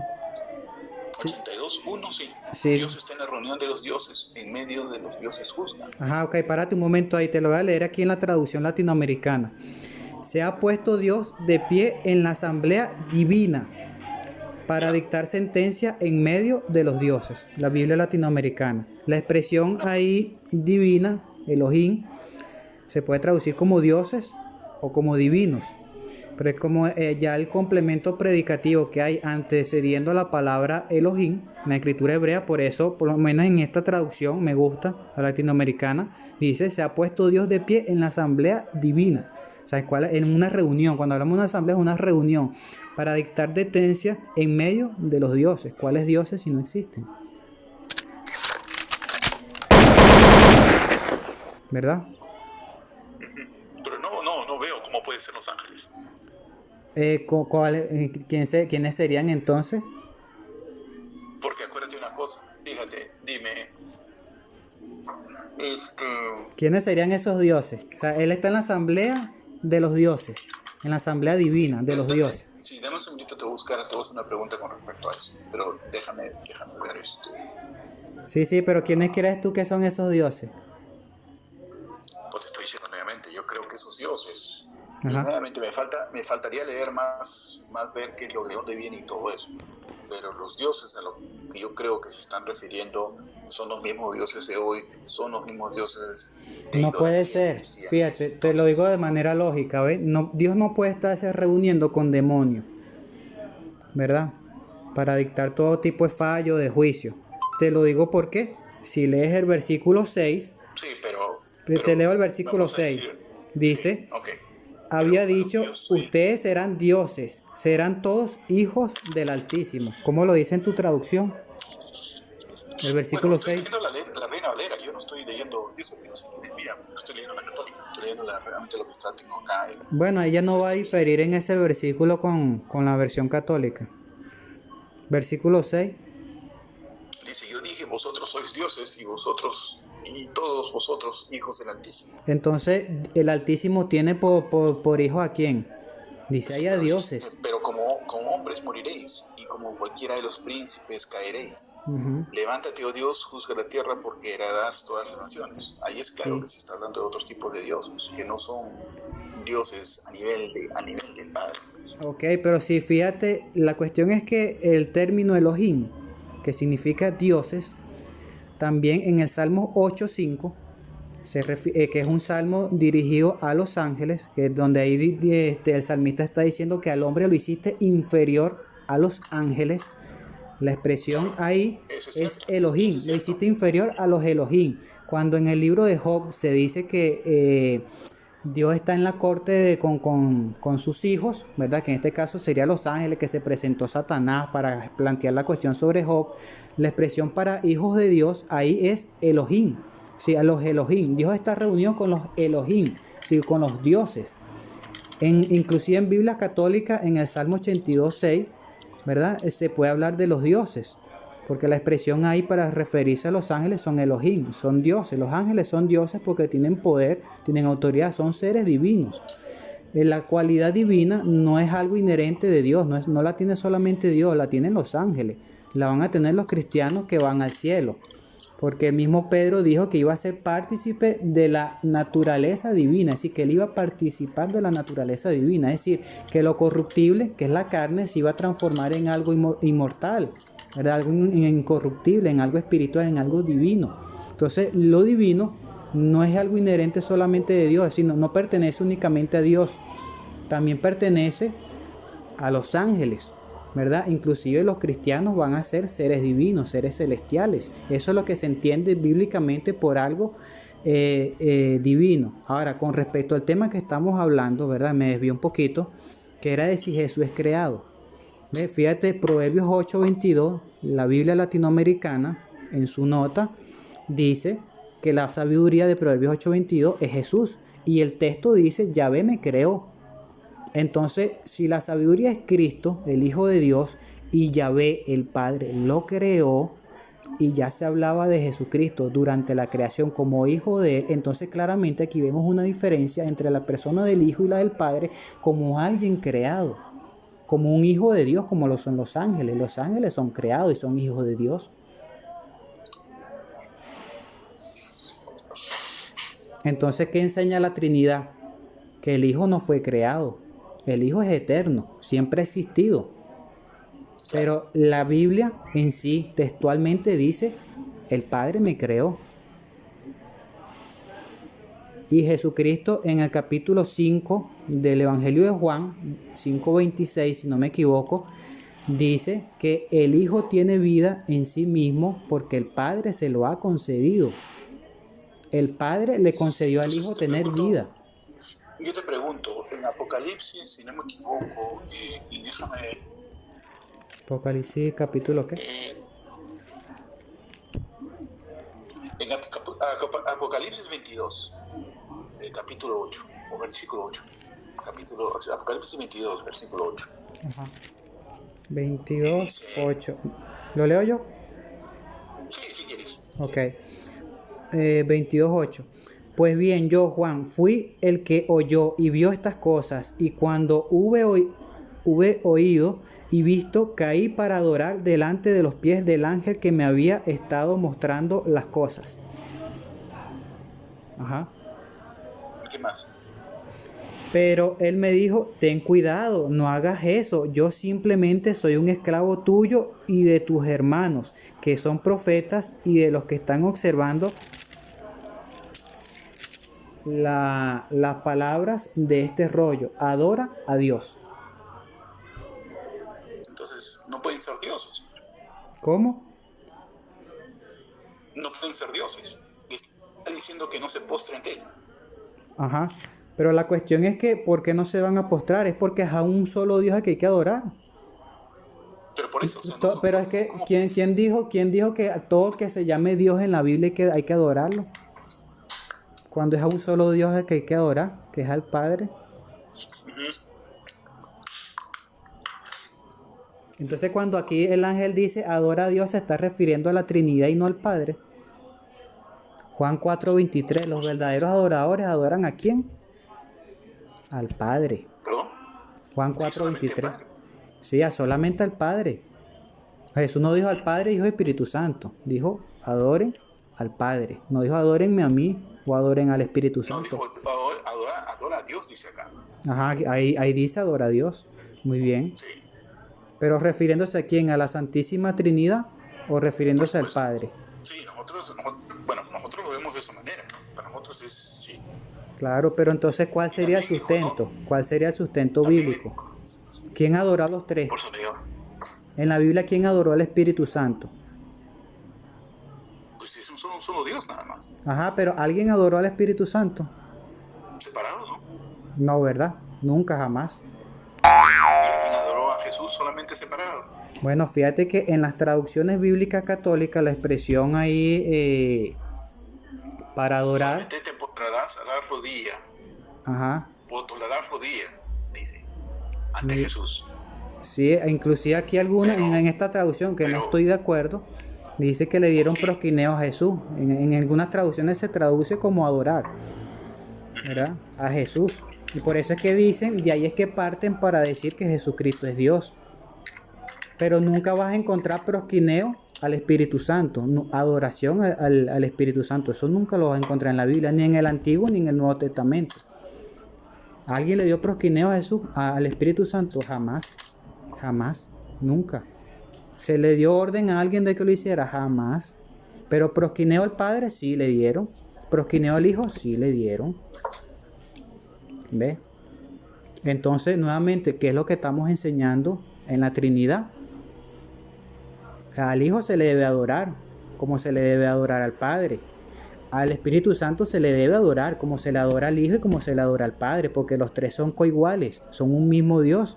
Adorar al Padre es adorar al Espíritu Santo, según la Trinidad. Entonces, ¿por qué uno peca y no puede ser perdonado? Bueno, fíjate que tú como trinitario... Cuando peca contra el Espíritu Santo. Ok, bueno, fíjate que, como ya te mencioné, cuando los fariseos, en este caso, veían una actuación del Espíritu Santo, como en este caso resucitar un muerto, curar un enfermo, que era lo que estaba sucediendo ahí, ellos blasfemaban diciendo que eso era origen del mismo de Satanás, del mismo Belcebú. O sea, si no tienes perdón, estás blasfemando contra el Espíritu Santo. Estás viendo un acto, lo estás viendo tú con tus propios ojos. No tienes ni siquiera por decir, como por ignorancia, lo estás diciendo, no, lo estás viendo con tus propios ojos y aún así lo estás negando y se lo atribuyes al mismo Satanás. Eso es una blasfemia, no tienes perdón. Es como lo que hizo Adán y Eva, porque a nosotros se nos perdona y a Adán y Eva no se les perdonó, porque ellos actuaron directamente contra Dios. Entonces el poder de Dios está en acción en ese momento y los fariseos están actuando directamente en contra del poder de Dios, a pesar de que están viendo lo que está sucediendo, una curación, una resurrección, y dicen, no, es Belcebú. Una blasfemia, no tienen perdón. ¿Ve? Entonces, si el Espíritu Santo es coigual con el Hijo y con el Padre, porque entonces la blasfemia contra el Padre y contra el Hijo sí se perdona y la del Espíritu Santo no? ¿Por qué no? Entonces, como trinitario deberías plantearte esa pregunta. Porque si los tres son coiguales, entonces es la blasfemia contra Dios. La razón por la cual no te dije antes. Uh-huh. Porque el producto del amor entre el Padre y el Hijo es el Espíritu Santo. Sí. Entonces, para mí sería pecar contra el amor más puro que hay. Ok. Entonces, por eso, y ese amor es lo que los une a los dos. Ok, para mí, yo lo diría así. No tiene perdón porque están actuando en contra de la fuerza más poderosa de todo el universo. Por eso no tienen perdón. Pero mira, volviendo al tema de Jesús creado, ¿qué te parece lo que te leí en la Biblia latinoamericana? Proverbios 8:22, Yahvé me creó.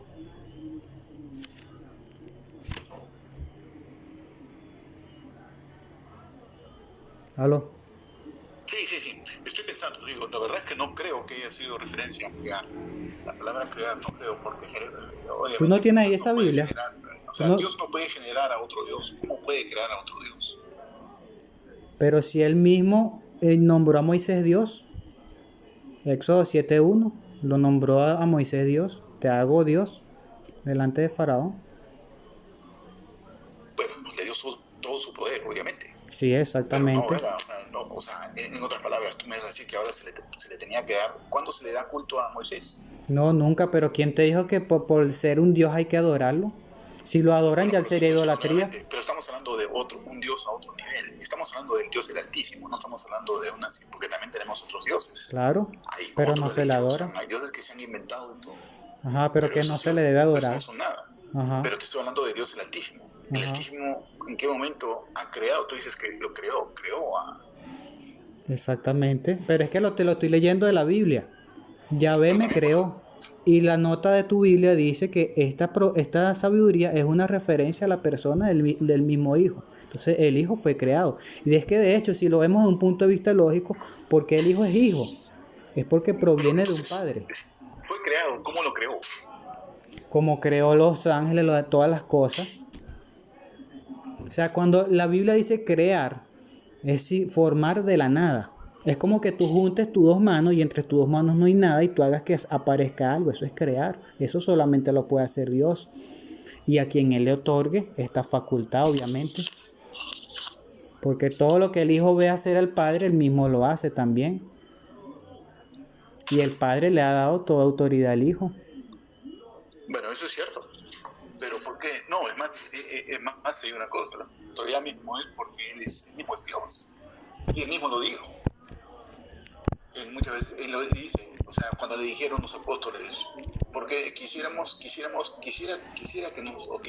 nos muestres al Padre. Ajá. ¿Y el que les dijo? El que me ha visto a mí ha visto al Padre. Por supuesto. Ajá. Pero entonces el que a que vino Jesús fue a revelar la persona del Padre, no porque Él fuera el Padre, sino porque el Padre que es quien lo envía, es de quien Jesús iba a hablar, de quien él iba a dar testimonio. Jesús dijo: yo no vine a dar testimonio de mí mismo. Sí, si yo diera testimonio de mí mismo, mi testimonio sería falso. Y cuando Jesús dice que el Padre y yo somos uno. Uh-huh. Bueno, es que él pidió en Juan 17:26, él dice, él hizo una oración al Padre pidiendo para que sus apóstoles fueran uno, así como él y su Padre son uno. Así como él y su Padre son uno, los apóstoles debían ser uno. Te lo voy a leer para que no quede así como que no, la Biblia lo dice. No lo voy a leer textualmente, y aquí es la versión que estoy usando aquí, Juan capítulo 17.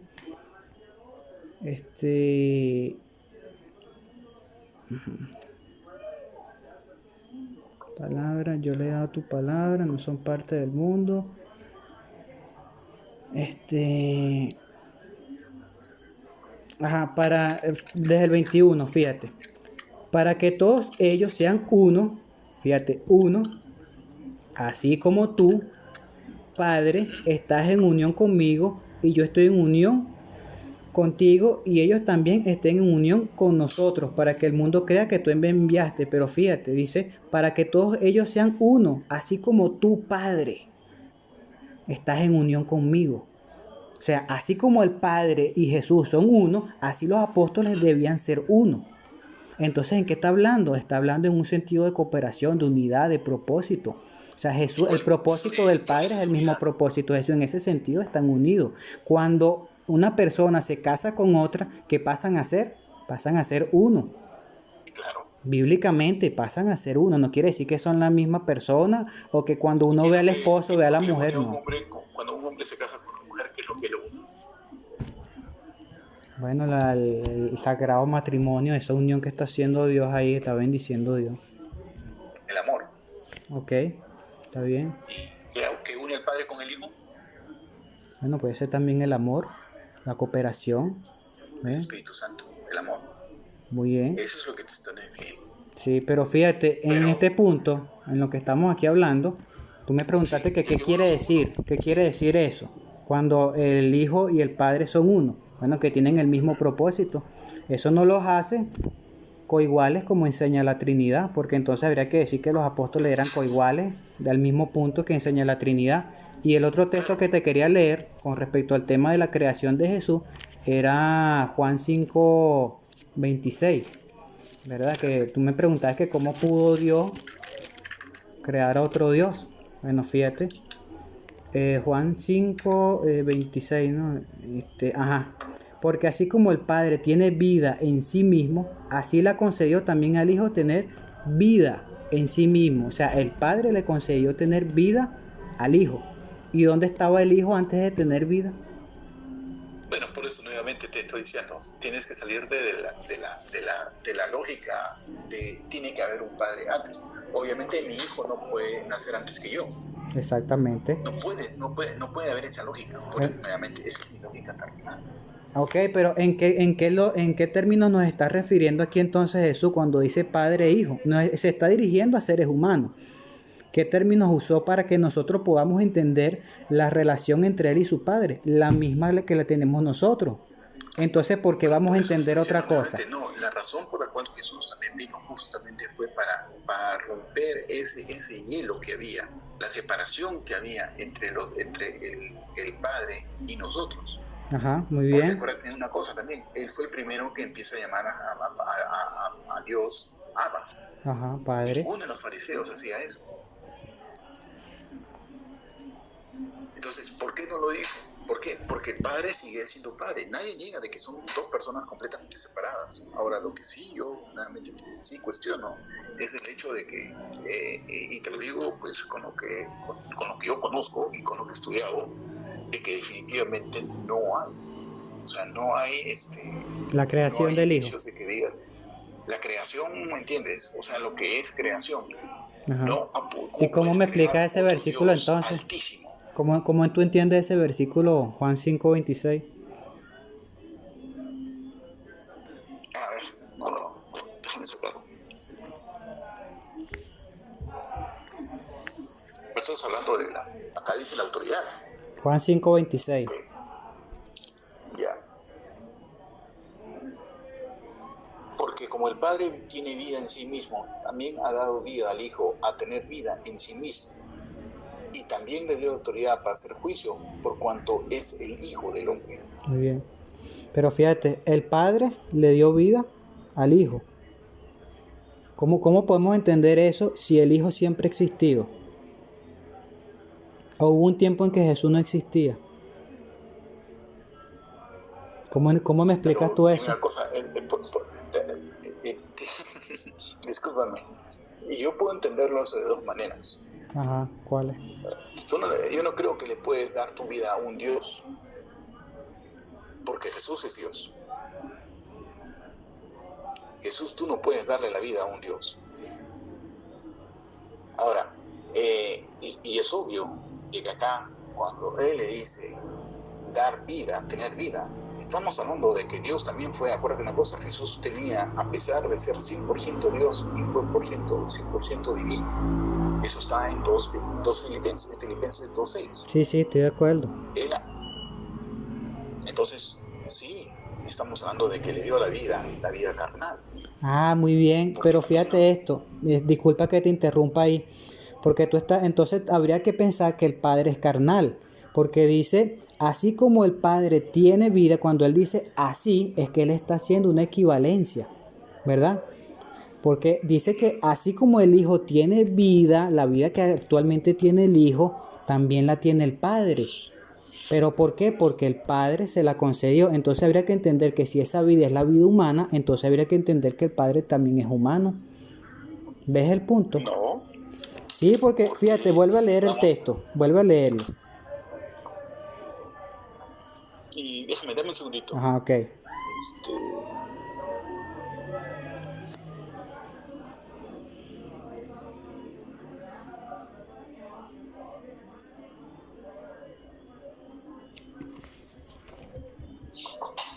ok, vamos a leerlo primero lo que me estás diciendo. Juan 20, ¿cuál es? ¿Me dices Juan 26? 5:26.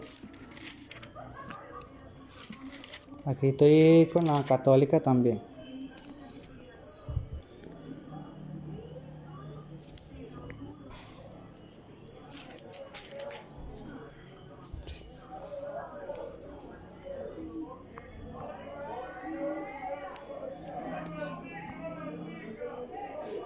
Fíjate, la católica también lo dice así. Así como el Padre tiene vida en sí mismo, también le ha dado al Hijo tener vida en sí mismo. No puede ser la vida carnal, no puede ser la vida humana, porque el Padre, había que decir que el Padre también tiene vida humana, que también es carnal. Entonces estamos hablando de la vida celestial.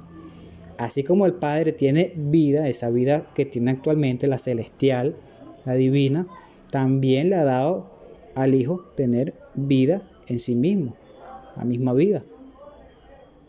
Entonces no podemos decir que es la vida carnal. ¿Me escuchaste? ¿Aló?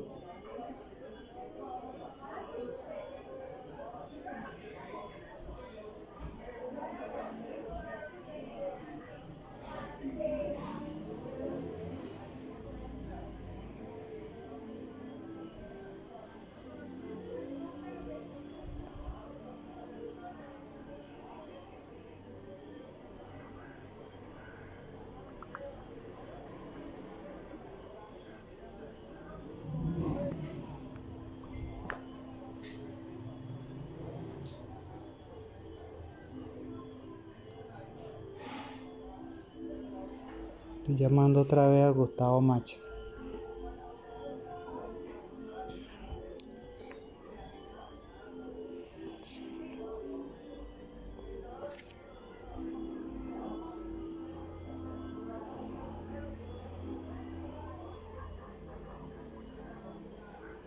Ajá. Sí, ya va, que no te escucho bien. Déjame poner el altavoz. Ajá, ahora sí. Ajá, te escucho. Ya. Sí, tuve que cambiar porque te estaba hablando por el teléfono, pero no sé qué pasó. De repente se cortó. Ok, sí, te estaba diciendo que leí la versión católica, ¿no? Y también dice, también dice igual, que así como el Padre tiene vida en sí, también le ha dado al Hijo tener vida en sí mismo. Es decir, que la misma vida que tiene el Padre la tiene el Hijo, pero porque el Padre se la concedió. Pero entonces no puede ser la vida carnal, porque habría que decir, cuando dice que así como el Padre tiene vida, también se la dio al Hijo, entonces el Padre es carnal, no puede ser. Está hablando de la misma vida que tiene el Padre la tiene el Hijo, pero solamente porque el Padre se la dio. No puede ser la vida carnal. No, porque bueno, entonces Dios no nos ha creado a nosotros. Claro que nos ha creado. Entonces, ¿cómo justificas eso? ¿Cómo justifico que somos sus hijos? Somos su creación. Por eso, y ahí dice bien claro también, el 25, los muertos dirán la voz del Hijo de Dios. Ajá. Y después en el 27 también, y le dio autoridad para hacer juicio por cuanto es el Hijo del Hombre. Fíjate es el Hijo que de Dios. sí, qué interesante, ¿no? Que se está hablando de la resurrección de los muertos, ¿verdad? A los que se les va a dar vida. Y aquí a continuación Jesús dice que así como el Padre tiene vida, también le concedió tener vida. O sea, ¿de qué está hablando todo el capítulo 5 de Juan? Es del hecho de dar la vida, de que Dios tiene el poder de dar vida. Y en este particular Jesús dice que tiene vida porque el Padre se la dio y no es la vida carnal. No se está hablando de la vida carnal, porque Jesús está comparando la vida de su Padre. Entonces habría que decir que el Padre es carnal. Entonces, acompáñame con Lucas 1:35. Uh-huh. Ok, pero entonces, ¿cómo quedamos entonces con Lucas Juan 5:26? ¿Es la vida carnal o la celestial? Explicando. Me gustaría que me acompañes con Lucas 1:35. Lucas 1:35. Ok. Aquí es cuando se le aparece el ángel a María, ¿no? Uh-huh. Será llamado Hijo del Altísimo. Ya va. 1:34. Ajá, aquí está. Contestó el ángel: el Espíritu Santo descenderá sobre ti y el poder del Altísimo te cubrirá con su sombra. Por eso el niño santo que nacerá de ti será llamado Hijo de Dios. Ahí se lo está creando. No, eso no es crear. Eso no es crear. Y de todas maneras, eso es cuando Jesús vino como ser humano aquí a la tierra. Entonces te hago la pregunta: ¿el Padre es humano? De nuevo, el Padre me creó a mí y Él no es humano. Ok, está bien, pero en ninguna parte de la Biblia dice que a la vida que tenemos, así como nosotros tenemos vida, es decir, la carnal, la humana, así también el Padre la tiene. No dice eso la Biblia, pero sí se dice de Jesucristo que los dos tienen, así como el Padre tiene vida, así también la tiene el Hijo. Y tú me dijiste que eso era en su humanidad, pero entonces habría que decir que el Padre es humano y no es cierto. Por eso te estaba diciendo, yo te sugerí que leyeras eso lo que te compartí, para que pudieras adelantar a leer eso, lo de Filipenses 2, ¿no? Y todavía queda la incógnita de por qué Jesús es Hijo de Dios. ¿Ah? ¿Por qué Jesús es Hijo de Dios? No, porque déjame leértelo yo mismo para que veas. Dice acá: por tanto, si hay alguna consolación en Cristo, si algún consuelo de amor y si alguna comunión del Espíritu, si algún efecto entrañable y si alguna misericordia, completar mi gozo, sintiéndome lo mismo, teniendo el mismo amor unánime, sintiendo una misma cosa. No hagáis por contienda o por vanagloria, antes bien con humildad, estimando a cada uno de los demás como superiores a él mismo, no mirando a cada uno por lo suyo propio, sino a cual también por los otros. Haya pues en vosotros sentir que hubo también en Cristo Jesús, el cual siendo en forma de Dios, no estimó al ser igual a Dios como cosa a que aferrarse, sino que se despojó de sí mismo o a sí mismo, tomando forma de siervo, hecho semejante a los hombres, y estando en condición de hombre se humilló a sí mismo, haciéndose obediente hasta la muerte y muerte de cruz. Ujú. Por lo cual Dios también exaltó hasta lo sumo y le dio el nombre que es sobre todo nombre, para que en el nombre de Jesús, para que en el nombre de Jesús se doble toda rodilla de los que están en el cielo y en la tierra y debajo de la tierra, y toda lengua confiese que Jesucristo es el Señor, para gloria de Dios Padre. A la gloria del Padre, muy bien. Yo no estoy negando que Jesucristo sea un Dios, que tenga forma de Dios, ¿verdad? Porque ¿qué me estás queriendo sustentar aquí con respecto a esto? Que Jesucristo es hijo de Dios por obediencia al Padre. ¿Para qué Que no leímos tenía que estar Filipenses? acá. A lo que yo estoy diciendo es, obviamente que acá lo que estoy tratando de decir es de que Él fue creado hombre, pero mantuvo su divinidad. Él fue Dios. Ok. Dios no lo creó a Él, Dios. A Él lo creó hombre para que esté con nosotros.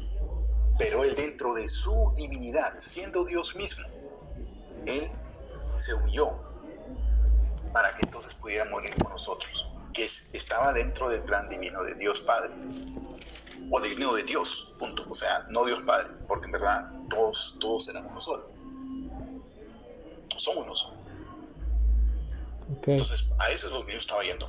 Bueno, eso es lo que te digo, te estoy tratando de explicar lo que nosotros creemos, ¿no? O sea, obviamente ahora no sé si realmente he podido hacer un trabajo en tratar de explicar de otra manera que tú lo puedas entender. Pero yo sé, como te dije al principio, este es un punto, es un tema bastante complicado. Claro, sí. Porque sí, nosotros pasamos muchísimo tiempo en el seminario estudiando justamente esta parte. Sí. Ya, lo otro que tú, bueno, los otros temas que tú me has hablado, eso de los hijos de Jesús y esos, o de los hijos de María, o de los hijos de los hermanos de Jesús, eso es mucho más simple. Pero este tema lo quería cubrir yo también porque es, primero porque tiene razón, es bastante complicado. Sí, porque fíjate, claro, la Biblia textualmente lo dice, Yahvé me creó, estoy leyendo la católica, Yahvé me creó. O sea, es la sabiduría, que es la persona de Cristo. Dice, Yahvé me creó. Textualmente, Biblia católica, la latinoamericana.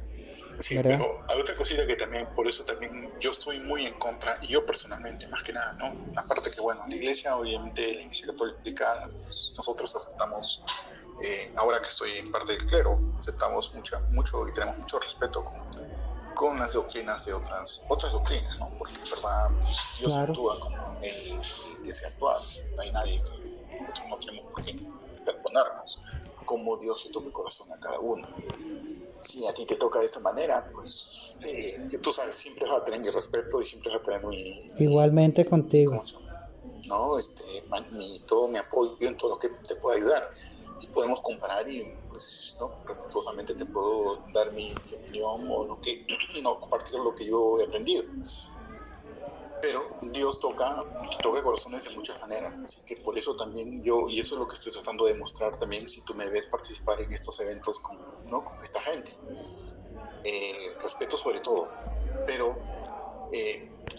a lo que yo te estaba diciendo nuevamente, a lo que es la base en sí, este tema es bastante complicado, y es bastante complicado por muchas razones.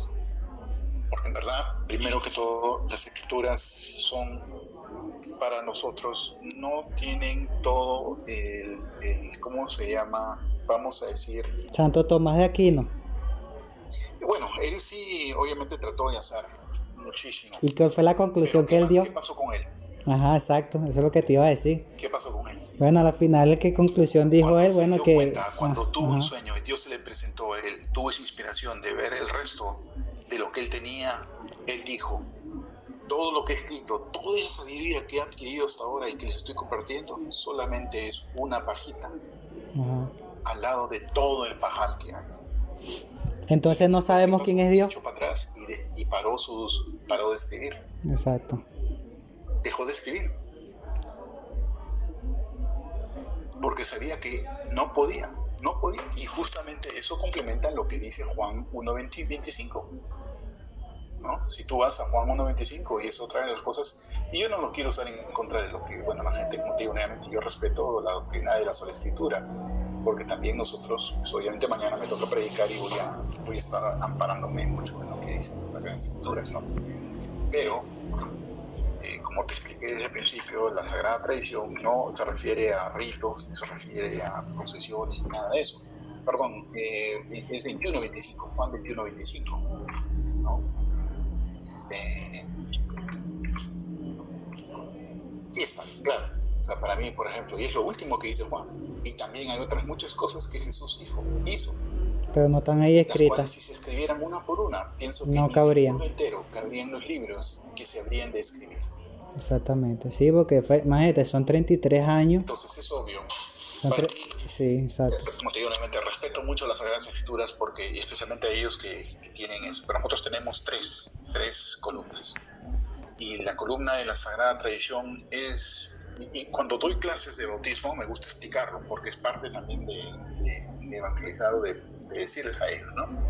Es como decir que tú recibes el manual de un carro. Cuando tú compras tu carro nuevo, te llega el manual, Exacto, manual. un teléfono, Ese todo. manual no te va a decir exactamente cómo conducir.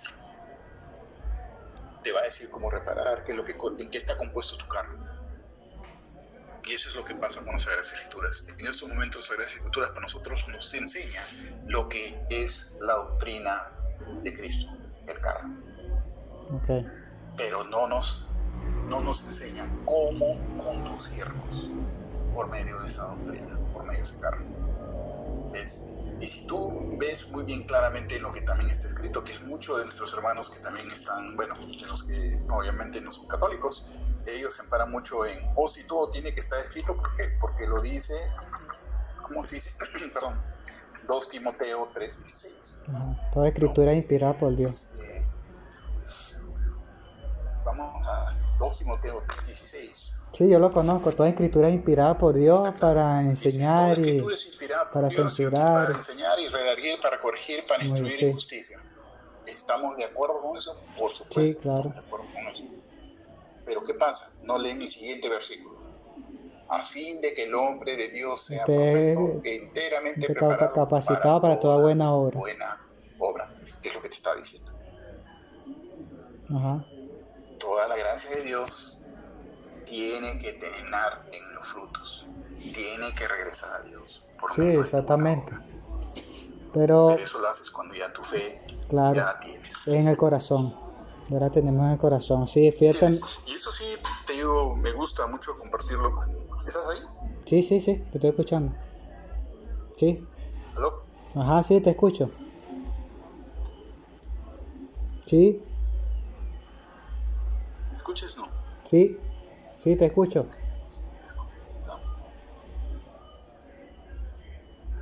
Ajá, sí.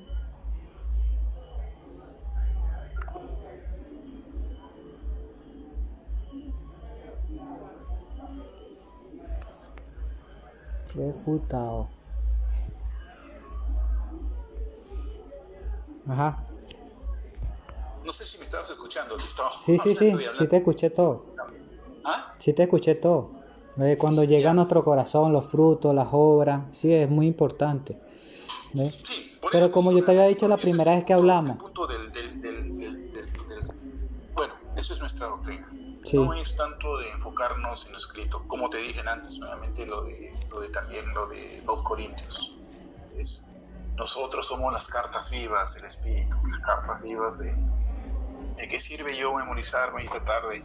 Es bueno entenderlo, tratar de entenderlo, definitivamente. No te estoy diciendo ni te estoy, ¿cómo se dice?, desalentando para que trates de enfocarte en las cosas. Pero la pregunta básica sería, si realmente saber, tener conocimientos del Espíritu Santo, sea a través de, sea o no sea, crea o no crea que sea Trinidad o que no crea que sea Trinidad, si el enfoque solamente va a ser para quedarse ahí, entonces ahí murió. Ahí muere en la fe. Exactamente. Claro, no es que solamente nos vamos a enfocar en eso, pero hay que empezar por algo. Y ahí lo que hay que empezar es por enseñar lo que es la verdad. Hay que saber primeramente por quién es el Dios que vamos a predicar. ¿Vamos a predicar un Dios trino o un Dios único y personal? Entonces, ¿de qué es lo que habla la Escritura? La tradición escrita, ¿de qué es lo que habla? ¿De un Dios trino o de un Dios único y personal? ¿Qué leímos aquí? Jesucristo es creado. Dime una El cosa, Espíritu sí, Santo sí, es algo abstracto, es una fuerza. ok, te hago una pregunta. Si vamos a decir que tú me convencieras de que definitivamente no existe un Dios trino, de Ujú. que no hay, Ajá. ¿voy a dejar de yo de ser católico? ¿Voy a dejar de actuar? ¿Voy a dejar vamos a decir que tú me dijeras esto?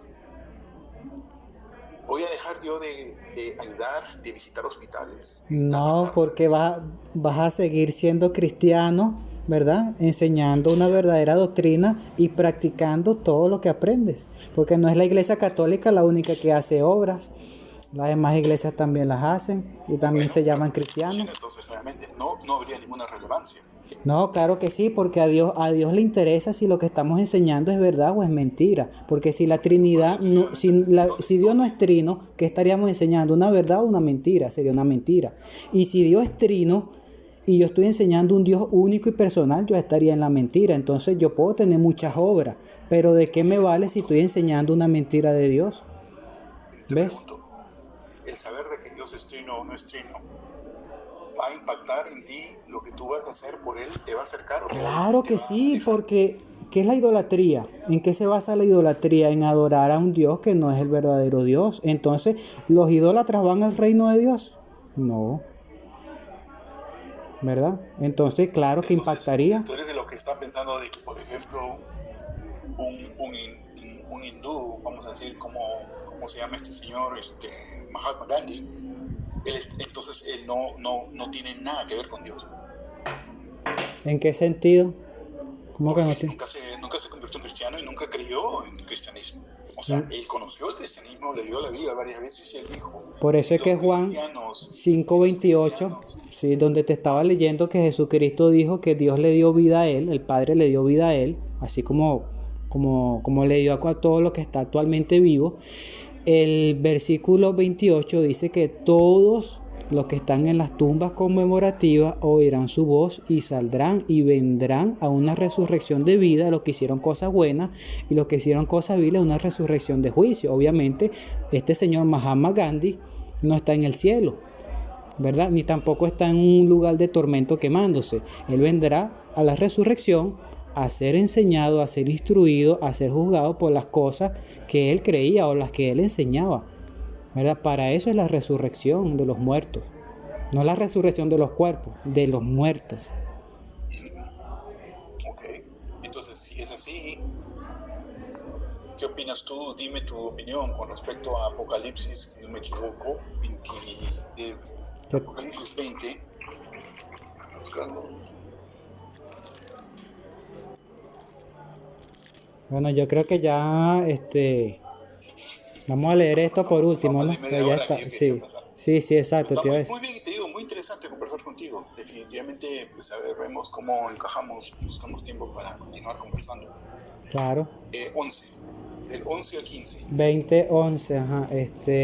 Y vi un gran trono blanco y el que está sentado de él, delante de él, huyeron de la tierra y el cielo, y no se halló lugar en ellos. Y vi a los muertos, los grandes y los pequeños, de pie delante del trono, y se abrieron rollos, pero se abrió otro rollo, el rollo de la vida, y los muertos fueron juzgados de acuerdo con las cosas escritas en los rollos según sus hechos. Ajá. Sí, va a venir un día para que eso suceda. Todos estaremos delante de la presencia de Dios o delante del trono de Dios para ser juzgados por nuestros hechos, pero todavía no ha llegado ese día. Bueno, por eso, a eso me estoy refiriendo.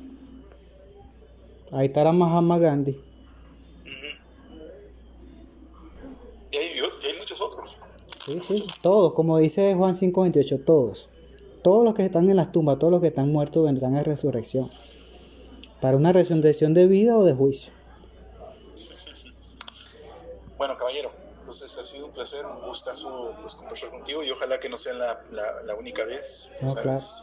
Y, pues me avisas cuando Sí, claro, si tú quieras. también me quieres plantear un tema, me llamó la atención eso que dijiste que la traducción de los testigos de Jehová tiene versos cambiados. Eso me parece un buen tema. Si te gustaría plantearlo, también lo podemos plantear. ¿Te parece? Sí, sí, sí, también. Tendría que averiguar un poco más, como te digo nuevamente, porque yo los he tenido, yo los he invitado acá a mi casa. Qué bueno. Sí,